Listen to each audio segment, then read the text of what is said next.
마태복음 제 19장입니다. 마태복음 19장입니다.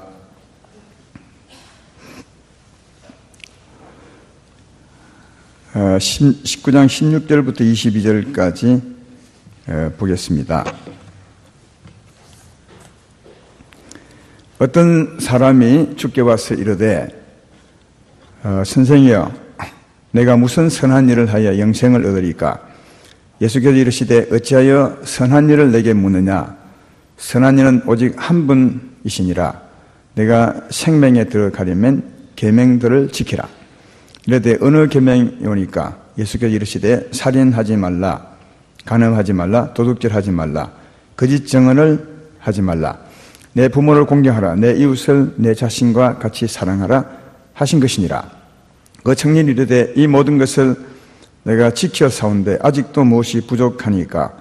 예수께서 이르시되 내가 온전하고자 할진대 가서 내 소유를 팔아 가난한 자들에게 주라. 그리하면 하늘에서 보화가 내게 있으리라. 그리고 와서 나를 따르라 하시니 그 청년이 재물이 많음으로 이 말씀을 듣고 근심하여 가니라. 아멘. 오늘 말씀은 영생을 얻는 구원, 예수 믿는 처음에 대해서 말씀을 하는 겁니다. 영생을 얻는 것이 어떻게 얻는 것인가? 또 구원이 무엇인가? 어떻게 구원을 받는 것인가? 또 오늘 제일 중요한 건데요. 나는 구원을 받았는가? 이런 내용이 된 것입니다. 목사님, 내가 예수 믿은 지 얼마나 오래됐는데 지금 구원을 받았는가에 대해서 말씀하십니까? 그런 분도 특별히 들어보시면 좋겠습니다. 또 제목인 만큼 오늘 저는 가능하면 여러분이 구원받는 것이 아닙니다. 이걸 강조하려고 그래요. 왜냐하면 그래야 넉넉한 구원을 이 땅에서 받을 거 아니겠습니까? 내가 구원을 받았는지 안 받았는지 모르고 살면 안 됩니다. 성경이 말한 것처럼 확실히 받고 살아야 합니다. 구원받는 것은 본인이 아는 겁니다. 그런데 지금도 받았는지 안 받았는지 어떨 때는 받은 것 같고 어떨 때는 받지 않은 것 같고 이렇게 했다면 구원 받았을지라도 좀 부족한 겁니다. 그래서 그런 분들을 위해서 또 구원 받지 않았으면서도 구원 받은 것처럼 예수 안에 오래 살기 때문에 구원 받은 것처럼 혼자서 착각하고 산 사람이 들어 있습니다. 아니, 많습니다. 제가 볼 때는요. 그런 분들도 좀 늦었지만 다시 한번 구원을, 성경이 말하는 구원을 한번 받아보자, 이런 마음을 갖도록 하기 위해서 저는 오늘 미안하지만 여러분의 욕을 얻어먹더라도 여러분은 구원받은 것이 아닙니다. 이분을 막 강조할 테니까 너무 열받지 말고, 제 의도를 아시니까요. 분명한 것은 말씀대로 구원을 받았으면 참 좋겠다, 그렇게 생각을 합니다. 오늘 말씀은 어떤 부자 청년이 어느 날 예수님께 와서 말씀하기를 내가 무슨 선한 일을 해야 영생을 얻겠습니까? 그렇게 물었습니다. 그때 네가 어찌해서 선한 일을 내게 묻느냐? 선한 일은 하나님 한 분이시니라 하면서 내가 생명에 들어가려면, 다시 말해 구원을 받으려면 계명들을 지키라, 그렇게 말했습니다. 어떤 계명입니까? 라고 부자가 물었더니 살인하지 말라, 간음하지 말라, 도둑질하지 말라, 거짓 증언하지 말라, 내 부모를 공경하라, 내 이웃을 내 자신과 같이 사랑하라 하신 것이니라. 이 계명을 지켜라, 그렇게 말씀하니까 그 청년이 가만히 듣고 있다가 이 계명은 이미 내가 다 지켰습니다. 근데 또 뭐 부족합니까? 그렇게 했습니다. 그래서 예수님이 그 청년에게 제가 볼 때는 이놈 봐라, 이걸 지켰다고, 아마 이런 마음으로 그 말 안 했지만 마음으로 다시 말하기를 네가 온전하고자 할진대 내 소유를 다 팔아서 이웃에게 나눠주고 그러면 상이 많을 것이다. 그 다음에 내게 와서 나를 쫓아라, 그렇게 말씀을 했습니다. 그랬더니 이 청년이 재물이 많은 부자였기 때문에 맨 마지막 절에 보면 재물이 많은 거로 그렇게 할 수 없어서 근심하고 떠나갔더라, 그렇게 말씀을 하고 있습니다. 여기 영생에 관한 말씀이 나오는데 여러분도 말씀을 많이 들으셨고 지금까지 예수를 오랫동안 믿으셨으니까 영생은 어떻게 얻는 것입니까? 사도행전 2장 38절에 아주 잘 나와 있죠. 베드로가 이르되 너희가 회개하여 각각 예수 그리스도의 이름으로 세례를 받고 제3을 받으라. 그리하면 성령을 선물로 받으리니 회개하고 예수님을 믿으면 그 말이죠. 십자가에 달리신 예수를 믿으면 그 말입니다. 제3을 받으리라. 그리하면 성령을 선물로 받으리라. 또 사도행전 3장 19절로 20절에도 그러므로 너희가 회개하고 돌이켜 죄 없이 함을 받으라. 이같이 하면 새롭게 되는 날이 주 앞으로부터 이를 것이요 또 주께서 너희를 위하여 예정하신 그리스도 곧 예수를 보내시리니. 그렇게 구원에 관해서 말씀을 하고 있습니다. 구원은 성령을 선물로 받는 겁니다. 또 다르게 말하면 성령은 영이신 예수님이 오시는 겁니다. 그래서 구원은 성령을 선물로 받는 것이며 영이신 예수님을 영접하는 것인데, 그렇게 하려면 반드시 회개하고 십자가에 달리신 예수님을 믿음으로 제3을 받아야 성령을 선물로 받으신다. 그렇게 말합니다. 다시 말하거니와 회개하고 회개한 죄를 담당하신 십자가 짊어진 예수를 믿음으로 제3 받아야 성령을 선물로 받으신다. 그렇게 말씀을 하고 있습니다. 근데 이게 우리가 알고 있는 구원받는 길입니다. 그런데 오늘 젊은 청년이 예수께 와서 어찌하면 영생을 얻겠습니까? 물었을 때 예수님 말하기를 계명을 지켜라. 그렇게 말했습니다. 어느 게 맞는 것입니까? 우리가 알기로는 조금 전에 말했던 것처럼 이 말씀으로 구원받는 걸 아는데, 예수님 말하기를 그 젊은 청년에게 계명을 지켜라. 그러면 네가 생명을 얻게 될 것이라. 그렇게 말씀했다 그것입니다. 이 말씀도 예수님이 주신 것인데, 사실 구원에 관한 말씀도 예수님은 조금 다르게 말씀했다는 겁니다. 어느 게 맞습니까? 조금 전에 말했던 그게 맞습니다. 회개하고 예수를 믿음으로 제3 받아야 성령을 선물로 받습니다. 근데 왜 예수님은 청년에게 그렇게 말하지 않고 계명을 지키라고 했느냐? 이건 제가 설명을 좀 해보면 이렇습니다. 아까 말했던 것처럼 우리가 구원을 받으려면 회개하고 십자가 짊어진 예수님을 믿음으로 제3 받아야 성령, 영생을 얻습니다. 그러니까 영생을 얻으려면 바로 제3을 받아야 합니다. 제3을 받으려면 그 죄를 짊어진 예수의 십자가를 믿어야 합니다. 그걸 믿으려면 회개해야 되는 겁니다. 지금 내가 거꾸로 나가는 겁니다. 회개하려면 어떤 사람이 회개할까요? 죄인인 줄 아는 사람이 회개하는 겁니다. 자신이 죄인 줄 알지도 못했는데 무슨 회개를 합니까? 이걸 바른 순서로 말하면 자신이 죄인임을 깨달아 알 때 회개하게 되고, 회개하게 되면 그 죄를 담당한 예수의 십자가를 믿게 됩니다. 믿으라가 아니라 믿게 됩니다. 왜냐하면 그 죄가 해결되어야 되는데 그 죄를 해결하기 위해서는 대신 죽으신 예수님을 믿어야 되는 것입니다. 그리고 십자가를 믿으면 제3 받게 되고, 제3 받으면 성령을 선물로 받게 되는 거다 하는 겁니다. 그래서 우리가 구원을 받는 데 있어서 가장 먼저 가장 핵심적인 내용은 뭐냐면 우리 스스로 죄인임을 깨닫는 겁니다. 본인이 죄인임을 깨달아야 합니다. 죄인임을 깨달으면 그 다음 순서는 이어집니다. 죄인임을 깨닫게 되면 회개하게 됩니다. 회개하게 되면 그 죄를 담당한 예수의 십자가를 믿게 됩니다. 믿게 되면 제사함 받게 되어 있습니다.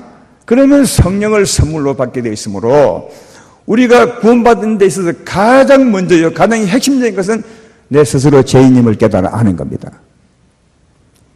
근데 한 가지 물어보면 우리가 어떻게 내 스스로 죄인임을 깨달아 알게 되겠습니까? 나는 죄인이구나. 이걸 어떻게 알게 되겠어요? 이것은 하나님 말씀을 들어보고 하나님 말씀을 지켜보아야 하는 겁니다. 여러분, 이 세상에서도 살아갈 때 네가 죄를 지었다, 죄를 짓지 않았다, 그 기준이 뭐죠? 법입니다. 법을 어겼느냐, 안 어겼느냐, 교통신호를 어겼느냐, 그러면 네가 잘못한 것이다, 범칙금을 내야 된다, 그렇게 말하죠. 그러니까 죄에 대해서는 기준이 있어야 되는 겁니다. 하나님 나라에도 죄에 대한 기준이 있는데 죄에 대한 기준은 하나님 말씀입니다. 그래서 하나님 말씀을 듣고 지켜보면 내가 죄인인 줄 알게 되는 거죠. 그래서 예수님은 뭐라고요? 어떻게 하면 영생을 얻습니까? 라고 물었던 그 청년에게 계명을 지켜보라. 그게 말했던 이유가 그것이면 계명을 지켜보면 죄인 줄 압니다.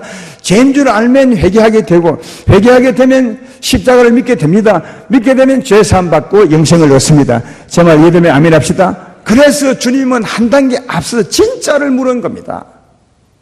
진짜 구원받는 길을 물은 것이면 계명을 지키라. 이유가 거기 있습니다. 틀리게 말한 것이 아니라 정말 바르게 말을 하신 겁니다. 회개하고 제사함 받으려면 먼저 죄인임을 알아야 하므로 네가 영생을 얻기 위해서는 계명을 지켜보라. 그렇게 말했던 것은 근본 답을 말씀해 준 것임을 알 수가 있다 하는 겁니다. 근데 우리들은 어떻게 구원을 받습니까? 라고 누가 물으면 또 구원을 설교할 때면 언제나 어떻게 하느냐? 예수 믿으면 구원을 받습니다. 또 조금 더 잘 하시는 분은 회개하고 예수를 믿으면 구원을 받습니다. 늘 그렇게 설명하죠. 여러분도 아마 전도할 때 요즘 전도를 많이 하는 줄 알고 있는데 꼭 그렇게 물을 겁니다. 처음 만나는 사람에게 예수 왜 믿는 것입니까? 어찌하면 구원을 받는 것입니까? 회개하고 예수 믿으면 구원을 받습니다. 그렇게 아마 말할 것입니다. 그런데 문제는 우리에게 묻는 그 사람이 본인이 죄인 줄 아냐고요? 전혀 모른다니까요. 전혀 모르는 사람에게 회개하고 예수 믿으면 제사함 받습니다. 어떻게 회개하여? 본인이 죄인 줄 알지도 못하는데. 근데 우리는 늘 앞에 단계를 생략하고 바로 들어가 회개하고 예수 믿으면 제사함 받습니다. 어떻게 회개를 해요? 본인이 죄인 줄 알지 못하는데. 그래서 막 설명을 하죠. 우리가 죄인으로 태어났어, 울고 태어났어, 많은 죄를 짓고 이렇게 살아가지 않습니까?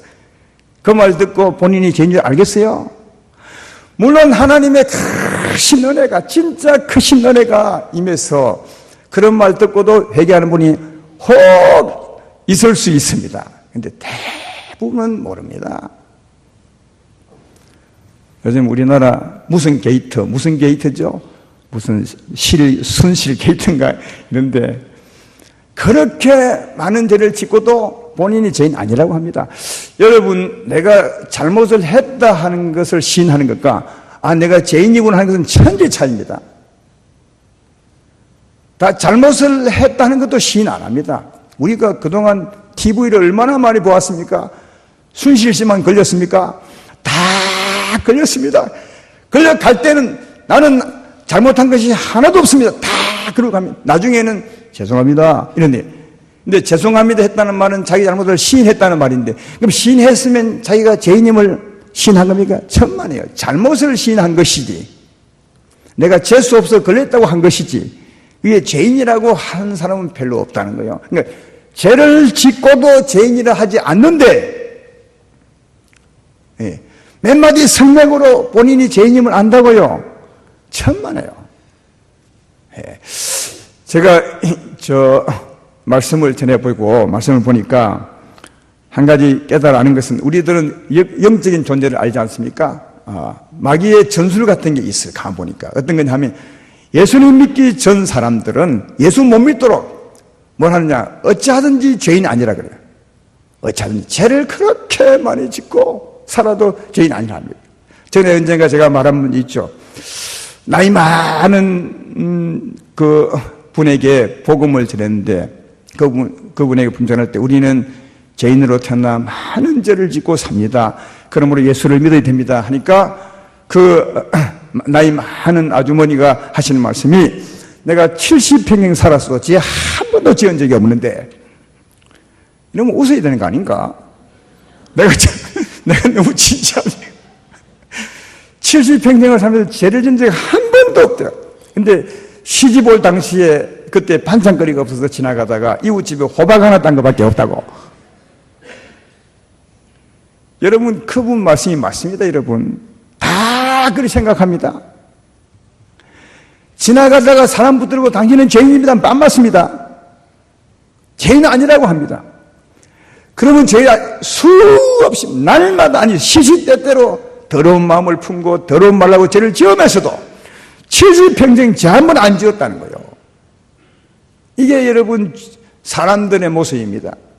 그러니까 마귀들은 어쩌든지 예수 믿기 전에는 죄인 아니라 합니다. 근데 예수님 딱 믿으면 어떻게 하느냐? 죄인이라 합니다. 그래서 구원받지 않은 것처럼 너는 죄인이야. 너는 죄인이야. 계속 참소해야 합니다. 그래서 예수님을 믿었으나 너는 구원받은 것이 아니라고 그렇게 일깨워주는 게 마귀가 아닌가.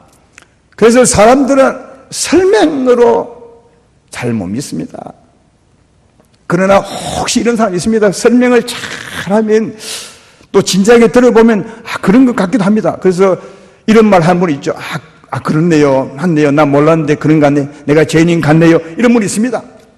그러면 이제 그분에게 회개하죠. 회개하라 하면 대충 회개합니다. 왜냐하면 들어보니까 대충 맞는 것 같으니까. 어떤 분은 회개도 따라하라 합니다. 회개는 지가 하는 건데 따라하라 하는 거죠. 자, 따라하십시오. 하나님, 나는 죄인으로 태어나서 많은 짓을 살았습니다. 그러면 이제 당연히 회개했습니다. 그러므로 영생을 얻은 것입니다. 이럽니다. 왜? 회개하고 그 다음 예수 믿으면 죄 사함 받고 영생을 얻는 이 말씀이 있으니까 그래서 이제 박수치면서 당신은 죄 사함 받고 회개 영생 얻은 것입니다. 정말 그래서 영생 얻었을까요? 안 얻었습니다. 분명히 말하지만 제가 그 처음부터 얘기했죠. 난 오늘 여러분이 구원받지 않았다는 것을 강조한다고요. 안 얻었습니다. 하나님이 오셔야 구원인데 그러고 하나님이 오시겠어요? 그런 회개로 제사함 받겠습니까? 회개는 본인이 해야 되는 건데 어쩌다 대충 한 것인데요. 그런데도 모르니까 하나님에 대해서 모르니까 또 하나님을 아는 사람이 회개하고 따라하고 했더니 당신은 제사함 받았습니다. 이제는 영생 얻은 것입니다. 하고 박수까지 쳐주었으니까 본인은 내가 영생 얻은 것 같아. 제사함 받았고 영생 얻은 거야. 이제 혼자 이제 영생 얻은 걸로 생각하고 삽니다. 여러분이 임신하시는 분 중에 임신 안 됐는데도 이미 된 것처럼 생각하고 사는 게 뭐라고요? 상상 임신이라 하죠. 구원도 그렇게 상상 구원하고 사는 거죠. 혼자서 나는 제사함 받은 거야. 어느 날 누가 오셔서 내게 말하기를 죄인이라 하고 내가 따라했고 회개했더니 그분이 영생 얻은 것을 했어. 그래서 그때 이후로 회개 한 번 안 하고 오랫동안 예수 믿고 사는 사람, 구원받고 사는 사람, 당신은 구원받는 것이 아니라는 거예요. 상상 구원이지. 사랑하는 여러분, 우리가 구원을 받으려면 아까도 말했지만 가장 중요한 것은 스스로 죄인임을 아는 겁니다. 내가 죄인이구나. 이게 본인이 정말 여러분 자신을 지금 한번 생각해 보라고요. 내가 나를 봤을 때 진짜 죄인이구나. 이게 스스로 마음 깊숙이 느껴진다면 당신은 구원받은 사람이에요. 그 다음 볼 필요 없어요. 구원은 거기에 달린 겁니다. 내가 죄인이구나. 근데 그 죄인임을 알기 위해서는 딱 한 가지를 알아야 됩니다. 그게 뭐냐? 하나님의 말씀을 듣고 행해 보는 겁니다. 하나님 말씀을 듣고 행해 보는 겁니다. 거기서 내 자신을 알 수 있습니다. 예수님이 오늘 그 말씀 하신 겁니다. 근데 왜 하나님 말씀을 듣고 행해 보느냐? 이 하나님 말씀도 사람 말이 아니에요. 그냥 대충 설명하는 사람 말이 아니라 성령이 하시는 말씀, 살아계신 하나님이 하시는 말씀, 여러분 아시죠? 그 말씀을 들으셔야 돼요. 왜? 그 말씀에는 회개하는 능력이 있습니다. 회개케 하는 능력이 있습니다. 히브리서 4장 12절로 13절에 보면 이런 말씀이 있습니다. 하나님 말씀은 살아있고 활력이 있어서 좌우의 날서 어떤 검보다 예리하여 혼과 영과 및 관절과 골수를 찔러 쪼기까지 하며 또 마음의 생각과 뜻을 판단하라니 지으신 것이 하나도 그 앞에 나타나지 않음이 없고 우리의 결산을 받으실 이의 눈앞에 만물이 벌거벗은같이 드러나느니라. 어느 날 말씀을 듣다 보면 저 목사님이 나를 다 아는 것처럼 느낄 때가 있습니다. 목사님이 내 일을 어떻게 저리 잘 알지? 내가 이렇게 못되게 사는 것을 어떻게 그렇게 잘 알지? 이럴 때가 있어요. 그건 내가 아는 것이 아니라 하나님 말씀이 들어가서 당신의 삶을 보여주는 겁니다. 이게 사람 말과 하나님 말씀이 다른 겁니다. 하나님 말씀은 살아있어서 그가 그 말씀을 받아들이면 그 속에 들어갑니다. 우리 마음을 주관해야 합니다. 그래서 이 말씀을 들을 때 성령이 역사하사 내 모습을 그대로 다 보게 합니다. 야, 정말 그렇구나. 몰랐는데 오늘 말씀을 듣다 보니까 내가 참으로 많은 죄를 짓고 살았던 죄인이구나. 이걸 알게 된다니까요. 이게 말씀의 능력이요. 그 말씀을 들으면, 하나님 말씀을 들으면 이 하나님 말씀으로 말미암아 자신이 어떤 존재임을 알게 되는 겁니다. 전부 드러나게 만듭니다. 사도행전 2장에 베드로가 오순절날 성령을 받고 설교하죠. 거기 모인 수천의 사람들은 예수 믿지 않은 사람이었어요. 오히려 예수님을 막 방해하고 십자가에 못 박으려 했던, 얼마 전에 예수님을 십자가에 못 박으라고 외쳤던 바로 그 사람들이에요. 그 사람들에게 베드로가 설교하죠. 설교 내용은 이런 겁니다. 예수님 그는 하나님의 아들이었습니다.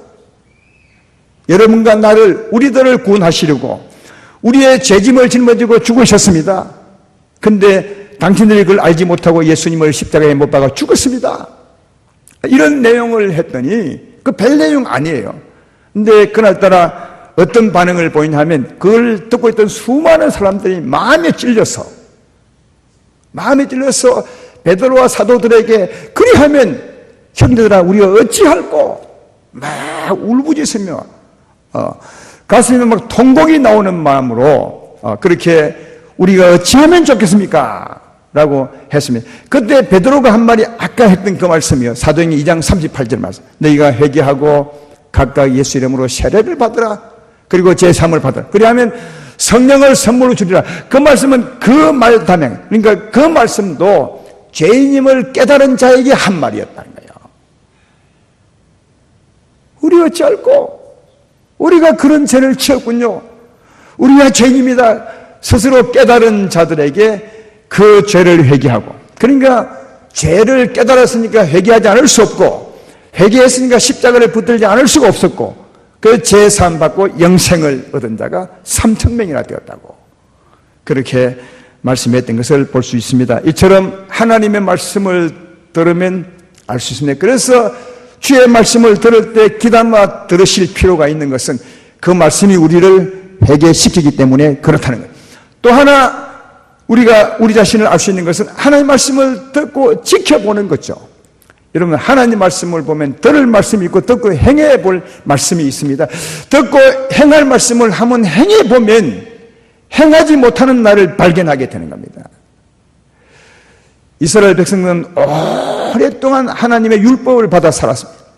죄인들인 이스라엘 백성들에게 하나님은 하나님의 율법을 주었죠.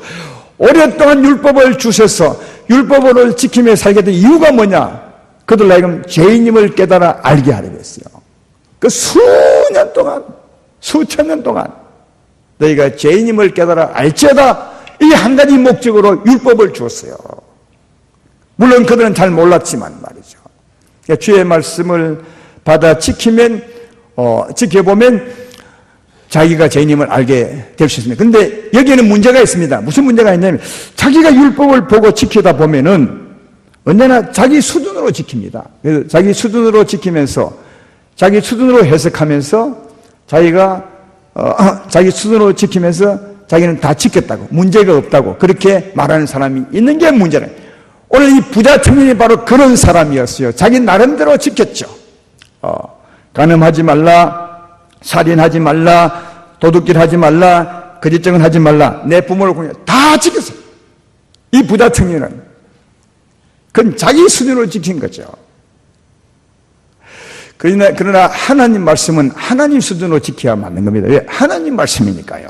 여러분도 누구에게 뭘 요구할 때는 여러분이 요구한 대로 지켜주기를 바라는 거 아니겠습니까? 하나님도 하나님 말씀은 하나님 수준으로 지켜주기를 바라는데 사람들은 자기 수준으로 살면서 다 지켰다고 말하는 거예요. 그런데 정말 다 지켰을까요? 주님이 이 계명 중에, 10계명 중에 5계명을 말하면서 맨 마지막에 계명 하나를 붙여놓았습니다. 19절에 보면 내 부모를 공경하라. 여기까지는 10계명에 속한 거예요. 근데 그 다음에 내 이웃을 내 자신같이 사랑하라. 이 말은 10계명에 없는 말, 이건 붙인 거예요. 10계명을 전부 합친 거죠. 내 이웃을 내 몸같이 사랑하라. 여러분, 이 내 이웃을 내 몸같이 사랑하라, 이걸 이 청년이 지켰겠습니까? 이 엄청나게 어려운 삶인데요, 못 지켰어요. 지킬 수가 없어요, 이게. 근데 이것도 지켰다고 말합니다. 그래서 이제 예수님이 이 계명을 지켰다니까 한 가지 더 보태해 준 겁니다. 그게 뭐냐면 내 소유를 다 팔아서 나눠주라. 그게 무슨 말인지 아십니까? 내 소유를 다 팔아서 이웃에 나누는 그게 뭐냐면 내 이웃을 내 몸처럼 사랑하는 겁니다. 왜 이 말씀 하신 겁니까? 그 사람이 내 이웃을 내 몸처럼 사랑하겠다 하니까. 그래? 그러면 한번 시험해보자. 네가 있는 재산을 전부 팔아서 나눠줘봐라. 그랬더니 이 사람이 했습니까? 뭐 했습니까? 못했습니다. 근심하고 도망갔습니다. 왜요? 못하는 거죠, 이게. 예수님의 이 말씀한 진짜 이유는 뭐냐? 이 사람이 죄인임을 깨닫게 하기 위한 것이었다는 거예요. 네가 죄인이다. 그래서 내게로 돌아와 죄 사함 받고 영생 얻으라. 이 말씀을 하신 건데 이 사람은 다 지켰다 하고 맨 마지막은 못 지키니까 자기 재산이 아까워서 도망갔던 것을 볼 수 있다 하는 겁니다. 이와 같이 사랑하는 여러분, 우리가 죄인임을 깨달아 알아야 구원의 시작이 되는 겁니다. 아니면 구원이 없습니다. 미안하지만. 근데 죄인임을 깨달아 아는 것은 하나님의 말씀을 들으셔야 합니다. 그 하나님 말씀을 듣고 행해 보셔야 합니다. 그때 자신을 알 수 있습니다. 자신을 하나님 말씀을 듣고 행할 때 자신을 알게 되면 그때 정말 자신이 누구인지를 알게 됐죠. 죄인임을 알게 됩니다. 진짜 죄인임을 알게 됩니다. 진짜 죄인임을 알게 되면 진심으로 회개하게 되죠. 아, 주여, 내가 죄인입니다. 이 죄인임을 알고 회개하게 되면 그 죄를 담당해 줄 자가 필요한 겁니다. 그래서 십자가를 믿게 되어 있습니다. 주여, 이 많은 죄를 주님이 십자가 짊어지고 담당해 주었습니까? 너무 감사합니다. 그때 십자가 붙들고 감사함이 나오는 거죠. 여러분, 이런 사람이 십자가 은혜도 아는 겁니다. 근데 자기가 죄인인 줄 알지 못하고 회개하는 사람은 은혜도 모릅니다. 왜 따라했습니까? 죄인 줄 알지 못하니까 회개해보고 그냥 따라하는 겁니다. 십자가 별 의미가 없습니다. 그런 사람들은 회개하고도 십자가 은혜에 감사하지 못합니다. 본인이 죄인임을 아는 사람들은 진심으로 회개하게 되어 있고, 회개하게 되어 있는 사람들은 십자가 믿게 되어 있습니다. 그때 십자가가 너무너무 감사한 것이고, 그런 사람은 이미 제산 받은 것이나 마찬가지입니다. 성령님이 오실 줄로 믿습니다. 이게 구원입니다. 그러므로 구원은 다른 데 있지 않습니다. 회개에 있지 않고 십자가 믿음도 있지 않고 맨 먼저는 자신이 죄인임을 아는 것에 있습니다. 그러면 그 다음은 저절로 되는 겁니다. 이렇게 회개하고 제산 받으면 누가 오는데? 성령이 오시는데 하나님이 오심이 진짜 구원입니다. 근데 하나님은 안 보이시잖아요. 영생도 안 보이고 하나님도 안 보이시는데 똑같은 것이지만 하나님이 오신 줄 어떻게 알겠습니까?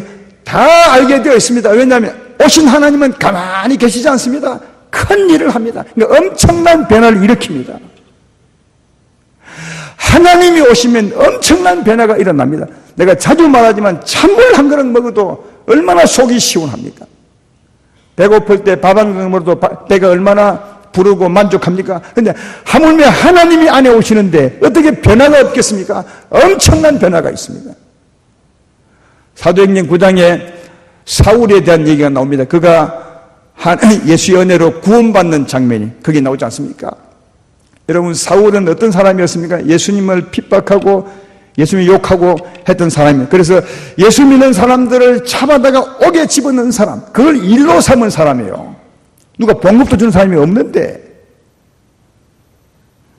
봉급도 주지 않고 돈도 안 주는데 예수 믿는 사람들을 잡아다가 옥에 갖추는 일을 자원해서 한 사람이 사도 바울이었습니다. 그래서 이 사울에 대해서 이렇게 기록합니다. 사도행전 9장 1절로 2절에 보면 사울이 주의 제자들에 대하여 여전히 위협과 살기가 등등하여 대제사장에 가서 다메섹으로 해당에 가져갈 공문을 청하니 이는 만일 그 도를 따르는 사람을 만나면 남녀를 막론하고 결박하여 예루살렘으로 잡아오려 합니다. 살벌했어요. 무자비한 사람이었어요. 근데 이런 사람이 예수님의 은혜로 넘어지게 되고 3일간 정말 회개하게 되고, 그리고 아나니아로 말하면 성령을 받습니다. 성령을 선물 받죠. 구원을 받게 됩니다. 구원받고 난 후에 3일 후에 사도 바울은 이렇게 변합니다. 사도행전 9장 19절 21절에 음식을 먹으며 강건하여지니라. 3일 후 얘기예요. 사울이 다메섹에 있는 제자들과 함께 며칠을 있을 새 적시로 각 회당에서 예수가 하나님의 아들이심을 전파하니 듣는 사람이 다 놀라 말하되 이 사람이 예루살렘에서 이 이름을 부르는 사람을 멸하려던 자가 아니냐. 여기 온 것도 그들을 결박하여 대제사장들에게 끌어가고자 함이 아니냐 하더라. 완전히 변했어요. 3일 만에. 3일 전에는 예수님을 욕하고 핍박하고 예수 믿는 자만을 무자비로 잡아다가 오겠는 사람이 3일 후에는 예수님이 하나님의 아들입니다. 예수님이 우리 구주입니다. 여러분, 말만 바뀌겠어요? 속이 얼마나 바뀌었겠어요? 구원받기 전에 이 사울은 자기를 가리켜 이렇게 말했습니다. 나는 그때 비방자요, 박해자요, 폭행자였습니다. 정말 폭행자였어요. 그런데 내가 예수를 믿음으로 말미암아 사랑의 강건함을 받는 사랑의 사도가 되었습니다. 아주 흉악한 강도 같은 사람이 정말 사랑의 사람이 되었어요. 3일 만에. 누구로요? 하나님으로. 그러니까 하나님이만 오시면 엄청난 변화가 있는 겁니다. 이 변화가 구원입니다. 또 성경은 여러 곳에서 변화된 우리의 모습을 비유로 설명해 주고 있습니다. 이사야서 35장 1절로 2절에는 그 비유를 이렇게 말합니다. 광야와 메마른 땅이 기뻐하며 사막이 백합화 같이 피어 즐거워하며 무성하게 피어 기쁜 노래로 즐거워하며 레바논의 영광과 갈멜과 샤론의 아름다움을 얻을 것이라. 그것들이 여호와의 영광 곧 우리 하나님의 아름다움을 보도다. 사막과 메마른 땅이 변해서 꽃밭이 된대요. 푸른 초원이 되고 푸른 숲이 된대요. 사막과 광야가 바뀌어서 꽃밭이 된대. 이건 거기에서 거기로 바뀐 겁니다. 예, 물이 하나도 없고 풀 한 폭이 없는 생명 없는 그 메마른 사막, 딱딱하고 메마른 땅에서 하나님이 역사하게 되면, 성령의 비가 오게 되면 그 심령이 꽃밭으로 변한대요.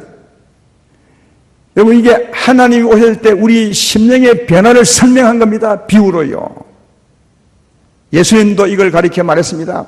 너희가 이런 말씀을 가지고 천국이 오면, 언젠가 하나님 오면 이런 나라가 이 세상에 이루어질 걸 생각하는데 아니라 이런 세상은 우리 안에 이루어지는 것이라. 이게 누가복음 17장에 예수님이 하신 말씀이에요. 이스라엘 백성들은 지금도, 그들은 그때도 이런 나라가 이스라엘 나라에 온다고 생각해요. 이스라엘 나라 광야가 얼마나 많습니까? 그 광야 사막에 이런 꽃밭이 될 것이라고 하나님 오시면 그때 예수님이 충격되는 말을 합니다. 이런 것은 그 꽃밭 이 땅에 오는 것이 아니라 너희 심령에 오는 것이라. 사막과 광야 같은 우리 심령이 하나님이 오시면 진짜 향기가 넘치는 꽃밭이 될 것이라. 생명이 풍성한 푸른 초당이 될 것이라. 이렇게 말씀했던 것을 우리 알고 있지 않습니까? 또 이사야서 11장 6절로 8절에는 그 변화를 이렇게 말합니다. 그때 이리가 어린 양과 함께 살며 표범이 어린 염소와 함께 누우며 송아지와 어린 사자와 살찐 짐승이 함께 있어 어린 아이에게 끌리며 암소와 곰이 함께 먹으며 그들의 새끼가 함께 엎드리며 사자가 소처럼 풀을 먹을 것이며 젖먹는 아이가 독사의 구멍에서 장난하며 젖된 어린 아이가 독사의 굴에 손을 넣을 것이라. 여러분, 이게 우리 구원을 말하는 겁니다. 많은 사람들이 이걸 언젠가 천국 가면 이렇다. 아닙니다, 여러분. 이 땅에서 그런 겁니다. 우리가 하나님이 오시면 어떻게 변하는 것을 비유로 설명하는 겁니다. 예. 이게 비유가 뭡니까? 사자와 표범과 곰과 독사가 어린 양과 놀래. 그러니까 이 어린 양과 놀려면 사자의 악한 게 다 빠져야 돼요. 독사의 독이 빠져야 되고요. 이리에 교활함이 빠져야 돼요. 곰의 미련함이 빠지고요. 그러니까 이 독한 악한 부분이 싹 빠져야 염소와 함께 놀 수 있는 거예요. 양과 함께. 우리가 예수 믿으면 사자 같은 우리가 이런 자가 된다는 것을 말하고 있어요. 우리는 전에 어떤 사람이었습니까? 사자 같지 않았어요? 곰 같았죠. 우리를 보면 일이 같아서 교활하고 강박하고 미련하고 뱀처럼 그런 사람들, 미안하지만 그런 품성, 그런 악한 분들을 가지고 있는데 예수 믿어 하나님이 오시면 악한 게 싹 빠진다는 거예요. 그래서 어린 양 같은 예수님과 교제하고 예수님을 찬양하고 사는 사람이 된다는 것을 설명해 준 겁니다. 실제로 그렇지 않습니까? 아까 사도행전 2장에 오순절 다락방 후에 베드로의 설교를 듣고 수많은 사람이 예수 믿었다고 했는데 그 사람들이 누군지 아십니까? 얼마 전에, 조금 전에 예수님을 십자가에 못 박으시오, 예수님을 사자 같은 사람들이었습니다.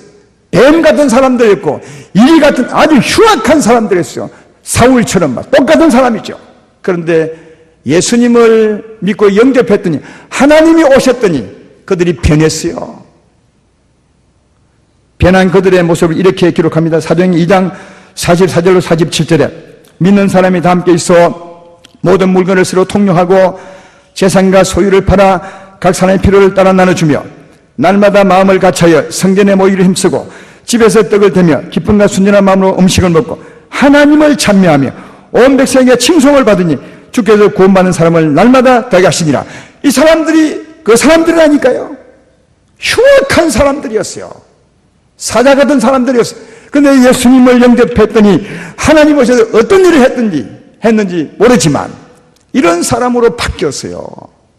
어린 양 같은, 순한 양 같은, 염소 같은 사람으로 바뀌었다. 여러분, 구원은 엄청난 변화가 있는 겁니다. 이 하나님 오셔서 하시는 일이에요. 이게 구원의 일입니다. 단지 십자가만 짊어진 것이 아니에요. 성령으로 오셔서 우리 안에서 어마어마한 변화를 일으킨 거죠. 사막과 광야를 꽃밭으로 만들고 사자 같고 아주 악한 짐승 같은 우리를 선한 양처럼 바꾸내시고, 또 신약성경 7장에는 보면 어떻게, 마태복음 7장에 보면 나쁜 나무 같은 우리를 좋은 나무 같은 우리로 바꿨다. 가시나무 같은 우리들을 사과나무 같은 사람으로 바뀌었대, 비유로. 정말 그렇지 않습니까? 우리는 예수 믿기 전에 얼마나 찔러댔습니까? 욕하고 건심하고 걱정하고 찌르고 싸우고. 근데 그런 우리들을 사랑하고 용서하고 이해하고 용납하고 긍휼과 자비가 넘치는 사람으로 바꾸는 게 이 구원이라고요. 사랑하는 여러분, 구원은요, 하나님이 오시는 거예요. 하나님이 오시면 하나님이 엄청난 일을 하신다, 우리 안에서. 그래서 우리 속의 기류가 바뀌어요. 땅이 바뀌어요. 사막과 광야 꽃밭으로. 그 다음에 흐르는 기류가 바뀝니다. 겨울 같은 싸늘한 기운이 물러가고 봄 같은, 여름 같은 기운이 우리 심령에 도는 거예요. 이게 성령의 역사입니다. 그리고 삶의 열매가 달라지는 거예요. 가시를 내던 우리들이 아름다운 열매를 내는 자가 바뀌는 겁니다. 그러니까 속이 바뀌고 마음이 바뀌고 삶이 바뀌는 거예요. 이게 구원입니다. 근데 이 구원의 시차는 있는 것 같아요. 사람마다 시차는. 그러니까 구원받는 차이는 있는 것 같아요. 어떤 사람은 한꺼번에 사울처럼 한꺼번에 변화받는 사람이 있는가 하면 어떤 사람은 점점 조금씩 구원받는 사람이 있는 것 같아요. 사람의 성향에 따라. 여러분, 사울은 왜 한꺼번에 구원을 받았겠어요? 가만히 생각을 해보았어요. 하나님이 사울에게 얼마나 많은 율법을 줬습니까? 율법에 준 이유가 뭡니까? 너는 죄인이야, 너는 죄인이야, 회개해. 너는 죄인이야, 회개해. 이 말씀을 계속 준 겁니다. 그런데 사울은 계속 고집부리고 자기 수준으로 살면서 회개치 않죠. 하나님 편에 보면 계속 고집을 부리는 거죠. 사울 자기는 잘 산다고 하지만 하나님 편에 보면 고집을 부리고 있는 겁니다. 어느 날 하나님이 역사하죠. 그 고집을 꺾어버리죠. 큰 은혜를 한꺼번에 베풀어줘. 한꺼번에 전부 회개한 겁니다. 3일 동안이나. 한꺼번에 전부 회개한 거예요. 그랬더니 한꺼번에 하나님이 임하신 거죠. 그래서 사울 같은 사람은 한꺼번에 변한 사람이죠. 그러나 특별히 예수 믿고 난 후에 유대인 아닌 밖에 사는 사람들은 천천히 말씀을 듣습니다. 그리고 말씀 들을 때도 이미 말씀 듣는 이유를 설명받고 듣죠. 우리가 말씀 듣고 죄인임을 깨닫고 회개하고 십자가를 믿는 영생을 얻습니다. 이런 말씀을 듣고 말씀을 들으니까 말씀을 틈에 들어보면 죄인 같습니다. 근데 죄인인데 조금 죄인 같습니다. 그래서 조금 회개합니다. 하나님 은혜가 임할 수 있습니다. 죄인임을 그래도 조금이라도 알았으니까요. 또 더 들어보니까 더 많은 죄인 같습니다. 주여 더 많은 죄인 같습니다. 회개합니다. 또 더 많은 은혜를 받습니다. 왜냐하면 나를 비운 것만큼 하나님이 역사합니다. 틀림없습니다. 나를 비운 만큼, 죄를 버린 만큼 하나님이 역사하시더라고요. 그 말씀을 듣다 보면 이제는 온통 죄인 같습니다. 하나님, 내 삶이 전부 죄인이었습니다. 나는 가시 같은 존재로 태어나 날마다 가시를 내며 살았던 정말 흉악한 죄인이었습니다. 이러면 하나님이 크게 역사합니다. 그러니까 한꺼번에 변한 사람이 있는가 하면 천천히 변한, 그러나 궁극적으로는 같습니다. 결과는 같습니다. 변화의 결과는 엄청난 변화가 있는 거라는 거예요. 사랑하는 여러분, 제가 처음에 얘기했죠. 우리는 구원받은 사람이 아님을 내가 강조하겠다고요. 여러분은 어떻습니까? 이런 변화가 있으십니까? 우리 안에 성경 어디를 봐도 하나님 오시면 이런 변화가 있다고 말합니다. 이런 변화가 없다고 하는 곳은 한 군데도 없습니다. 우리들은 이런 변화가 없기 때문에 다른 말씀을 찾아서 서로 위안을 받죠. 회개하고 예수 믿으면 우리 하나님은 안 보이시니까 영생 얻은 겁니다. 얻었다고 하고 생각하고 살면 됩니다. 그런 말은 없습니다. 당신이 지어낸 겁니다. 그런 말이 어디 있어요? 하나님이 안 보이시지만 하나님의 역사는 알 수 있습니다. 그래서 이 역사를 비유로 설명한 겁니다. 엄청난 변화가 있는 겁니다. 본인이 충분히 압니다. 본인이 모른다고요? 얼마든지 압니다. 그러나 조금씩 변한 사람은 나중에 보면 처음보다 엄청 변해 있는데 조금씩 변해 왔으니까 내가 변했는가? 이렇게 생각을 했지만 그래도 처음과 비교하면 엄청 변한 게 있습니다. 분명한 것은 변한다는 거예요. 여러분은 변하셨습니까? 전혀 변하지 않으셨습니까? 여전히 사자 같은 마음, 이리 같은 마음 늘 끓고 싸우고 그러죠. 우리 집에 고양이 얘기 한 번 더 하면 이놈은 시간 나면 끌고 대더만요. 기둥을 끌고 대고 막 소파를 끌고 대고. 가능하면 짐 좀 키우지 마세요. 미안하지만. 여러분, 우리가 정말 그렇습니다. 전에 그렇잖아요. 사자였고 일이었어요. 아직도 그게 있다면 내가 오랫동안 예수 믿었지만 찬송도 많이 했지만 설교도 많이 들었지만 그러나 아직도 그게 꺾는 게 있다면 당신은 좀 다시 생각해 봐야 돼요. 진짜 내가 죄인임을 알고 회개했는지를 보셔야 돼요. 마음이 확 바뀌셔야 돼요. 여러분, 사자가 어린 양간 놀려면 엄청 변화 있는 겁니다. 자기의 독하고 악한 성품이 전부 사라져야 됩니다. 싸늘한 겨울이 사라지고 따뜻한 봄이 우리 심령에 와야 그게 사자가 어린 양이 되는 겁니다. 그런 변화가 여러분에게 있냐고요? 아니면 지금 변해가고 있는 것입니까? 있는 사람은 희망이 있는 겁니다. 오랫동안 살았지만 그런 게 없다면 당신의 구원을 생각해 볼 여지가 있는 겁니다. 그냥 대충 회개하고 구원받은 것처럼 살아온 것은 아닙니까? 상상구원으로 살아온 것은 아닙니까? 상상구원은 구원이 아닙니다. 왜? 하나님이 안 오셨기 때문입니다. 하나님이 오시는 것이 구원입니다. 하나님이 오시면 엄청난 구원이 있습니다. 하나님이 오시는데요. 그는 생명이며 구원이십니다. 어마어마한 능력이십니다. 지난주 금요일 날 말씀했지만 하나님 오시면 우리가 감당을 못한대요.